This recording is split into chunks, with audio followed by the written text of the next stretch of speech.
good evening and welcome. It's the Wednesday night edition of Sports Tonight, and we feel so good to be here. It's a special night in Europe. UEFA Champions League currently going on as we speak. Once again, you're welcome to the Wednesday night edition of the show. My name is Yemi Adebayo, filling in for your regular anchor, Toyin Bitoye, who is unavoidably absent. But not to worry, we'll do our best to keep you informed, entertained, and educated as much as possible on the show tonight. And there's a lot to talk about. But before I go any further, let me quickly introduce the guys that will be with me on the show tonight. Let me start from the man right next to me, Tunde Koiki. Let me welcome you to the show tonight. Thank you. Thank you. Always a pleasure.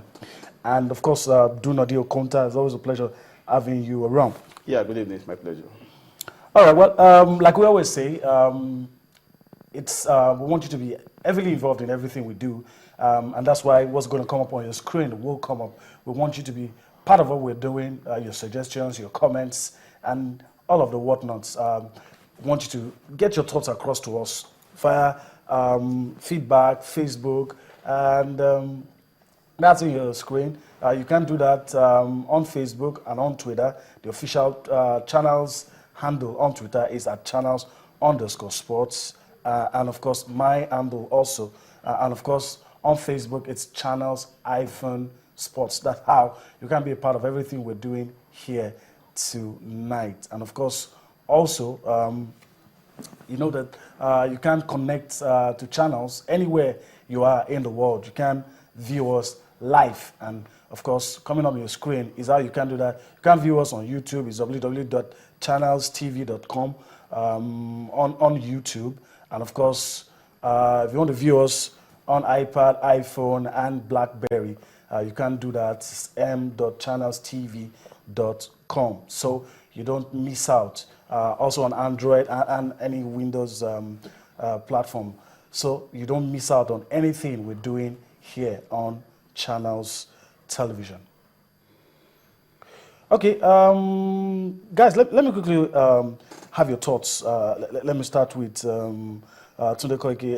A lot is going down right now, and it takes a lot for us to be here. You have a Champions League going on about 15, 16 minutes, and it's really, you're really looking at where the games might go, because some results coming in. Yeah, some results already coming in the St. Jacobs Park in Switzerland. Mm-hmm.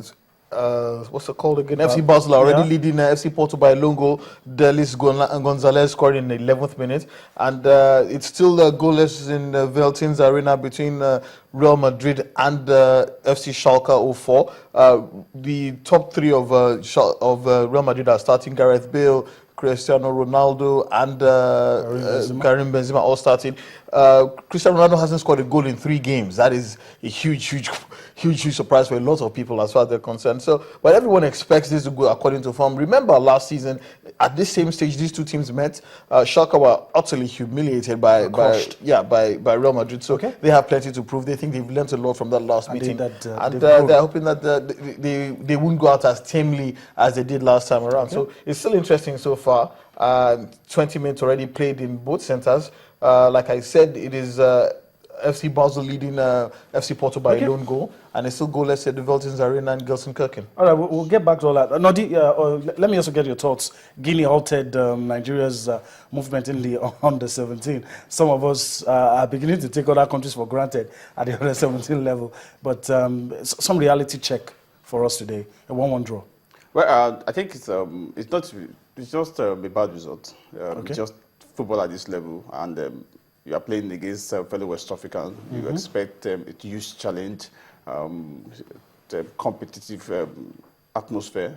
This is a team that won their first game against Zambia. So what is expected from the two sides just a victory. You have still your ticket in Chile, but it's a game that proved to us that the under-17 level is just all about the West African country. All right. And that's what we're able to see at this moment. And the beauty of it is that we're able to come back. And the fight back was very dramatic.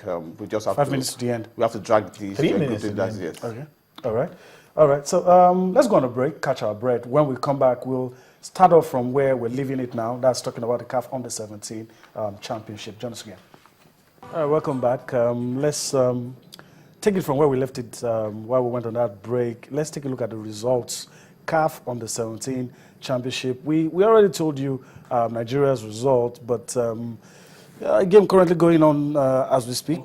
Concluded. Okay. Yeah. Okay.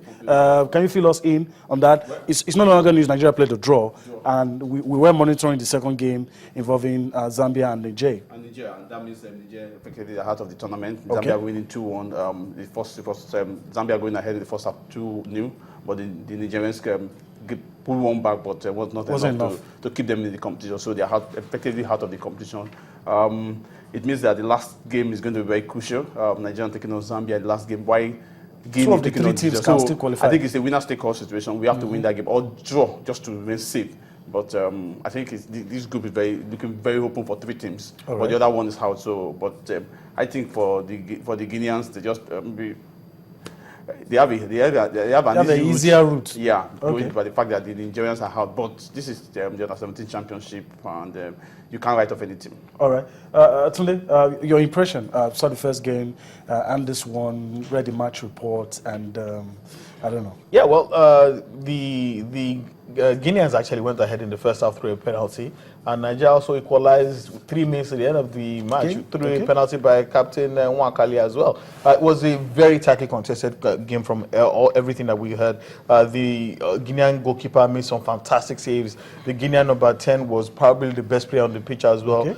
They troubled Nigeria ceaselessly. The Guinea had a player sent off in the second half, so Nigeria had to fight very, very hard to come to draw level against a 10-man team, which a lot of people will tell you is rather difficult to do, because when you lose a man, you become more compact. You are very careful of your tactics as well, and you even tend to defend even harder. So, but the fact that the team showed character coming back to draw level is particularly interesting and heartwarming as well. Zambia, a lot of people think they were maybe overawed in their first game, losing to Guinea. The Guinean side are a good side, but the Zambians showed that they are equally good, bouncing back, beating the host like they did 2-1. So giving themselves a fighting chance. Give themselves a fighting chance. And like Nodi said, it makes Guinea's task in the last game easier, and Nigeria's task in the last game much difficult than Guinea's. We have to play a Zambian team that now has 3 points and feel good enough to qualify.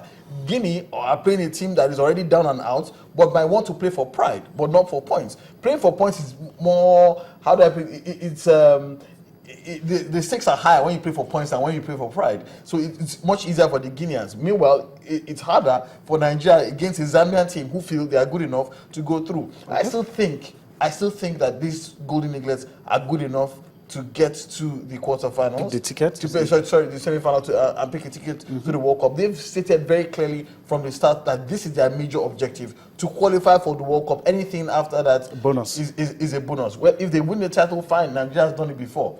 No problems. But they want to get to the world stage. All right. Okay. Let's move on and take a look at tomorrow. We're in Group A. Let's take a look at Group B. The fixtures, the matches to be played. That will be tomorrow. I'm very sure it's going to come up on your screen. And South Africa take on Mali, and Cameroon take on Cote d'Ivoire. We need to start monitoring these teams, because we're going to come across some of these teams later on. But quickly fill us in. Your impression: South Africa, Mali, Cameroon, Cote d'Ivoire. Well, the Malian won their first game against Cameroon, so what they need is just a victory, at least a draw, to just maybe put one strengthen their position. Put one leg is Chile, probably one leg is semi-final. For the Camerooners, they lost their first game. They're playing against an Ivorian side that played a 2-0 draw in South Africa. So I think it's easily poised. The second game is going to give us a picture. At the end of that, we're going to get a picture of what the group will look like. Just like we have in Group A. Yeah, in Group A. But I want to say the South Africans are taking tournament like this very serious. They're participating at 2017 under 20. They want to take it serious. They've seen the relevance of age-based competition. They see how important it look in their building processes, and that's what they're doing. And they're investing a lot in age-grade teams. Okay, all right.